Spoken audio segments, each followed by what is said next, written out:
Alright, what's up? This is a video response to Big Al's video on why video game reviewing sucks today.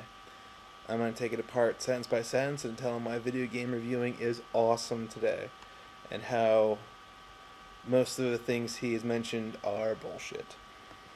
Start with the first thing he said, which was about Nintendo Power being the only publication in gaming at the time, which is wrong. Computer Gaming Monthly was around, EGM was around. It's magazines that have survived time. And these magazines weren't the only magazines. There were also a few more smaller publications that were at the time. So Nintendo Power wasn't alone in gaming. I was alone probably in the Nintendo market exclusively, seeing as how it's pretty much still is the only Nintendo exclusive magazine out there. But leads on to the second point, that Nintendo Power was unbiased, which is just looking at the past with rose-colored glasses and nostalgia. It was magazine like every other magazine. It's not perfect. It's not unbiased. There's no magazine, as much as I'd like to say, the other publications are. In reality, they aren't. Sadly, so you're gonna have to go to different sources to get a more rounded view of things. But Nintendo Power was by far not a unbiased magazine. He then goes on to make a comment about GameSpot and the Jeff Gerstmann firing, which is typical, I guess. But that's all I have to say about that is we don't know what happened. I think the guys over at GFW said it best that we'll never know, and so we shouldn't really jump to conclusions that it was because of the Kane and Lynch review, or it could have been anything. He could have been sleeping with the boss's wife. We don't know, and he'll never be able to tell because of legal reasons, and GameSpot will never be able to tell because of legal reasons as well, or at least their side of the story at least. So to kind of assume that it was because of the Kane Lynch review is kind of it's jumping to conclusions. Say. He then goes on to say that there are no more reliable sources anymore. Just to let you know, there never have been. There's never been a puristic, perfect source, like I've said. So you have to go to different publications. And you need to look at, okay, what's 1UP saying? What's Metacritic saying? What's what's Nintendo Power saying, about this game? And play it yourself, and that's how you get a more rounded view of things. You can't just point at one source and say this is the best source there is. There are better sources out there.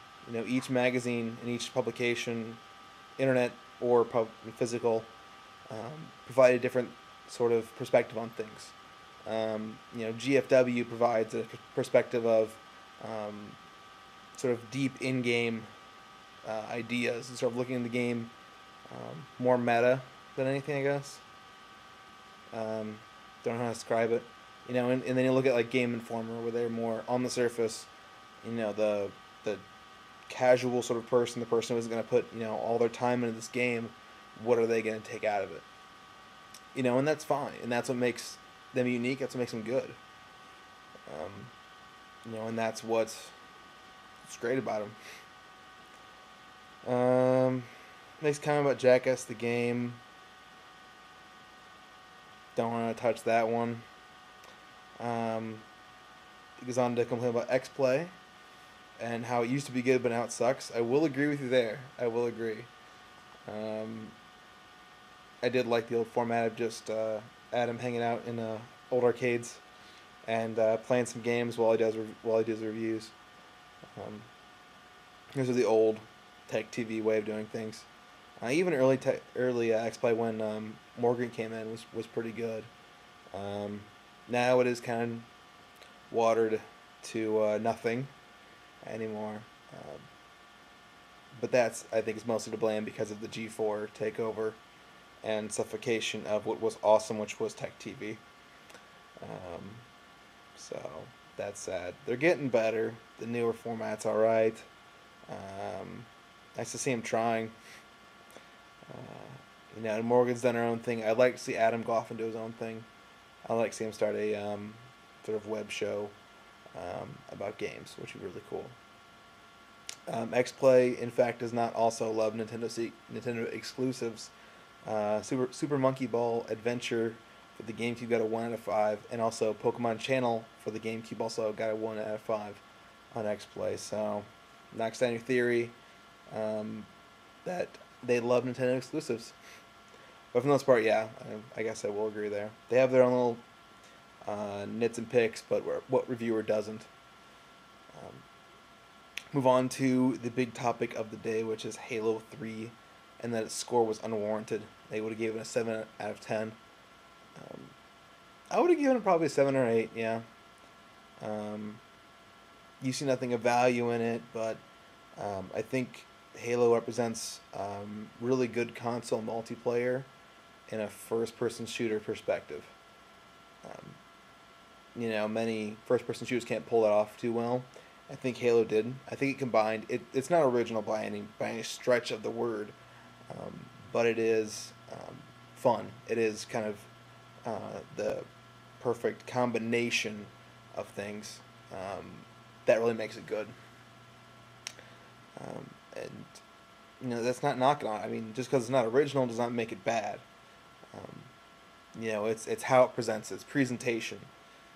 I could care less if it's the same exact game I played 2 years ago, but is it still going to be good? I guess I kind of do care if it's the same damn game. But I also mentioned how Halo story is stale. I like to know where you found Halo story because I have yet to find it in 3 games. It's a pretty bad story. It's pretty unmemorable. It's pretty standard. It's pretty much super guy fights evil force. Shit happens in between. Climax, drama, maybe sequel. And it's a story. It's pretty bad. Even the backstory, from the little bit I've heard, is just not that great. It's pretty dry. It's pretty standard. You also mentioned Halo was short, which was surprising to hear. I mean, if you do a speed run, I guess, with 4 people maybe on easy, maybe through in 6 hours. But Halo's usually taking me a good 2 hours per level. The first time through, getting everything, taking my time. Sometimes less, maybe an hour 15. The levels are surprisingly long, sometimes too long. 3 was a little shorter, but definitely 1 and 2 definitely felt really long, level-wise, which really got annoying. Let me go into graphics over gameplay and how you hate the fanboys who feel that way. I guess I would kind of found myself into that. There we go. Category. But I'm more expanding on that. It's not just graphics. Which leads in the PS3 that people say it's good because of the graphics in the Blu-ray. I will argue those points as valid, but I also argue the point that it's also more powerful, which will enable certain things, such as with Final Fantasy 13, to be able to have seamless battles outside of a building, as well as inside. So to be able to go from an inside building, battle and walk outside to another battle that's been going on seamlessly at the same time, without having load screens, without having differences in there. Levels can be bigger, more particles. There's technical things that can be done, whereas the 360 is kind of winding to its limit, as it's been reached probably this last winter. So those are some good things with the PS3 that are going to be tapped into over the next year or two. Talk about how consoles should focus on games, not media. I think you're alone on that one. The Wii is advertising itself as the center of your family and your life and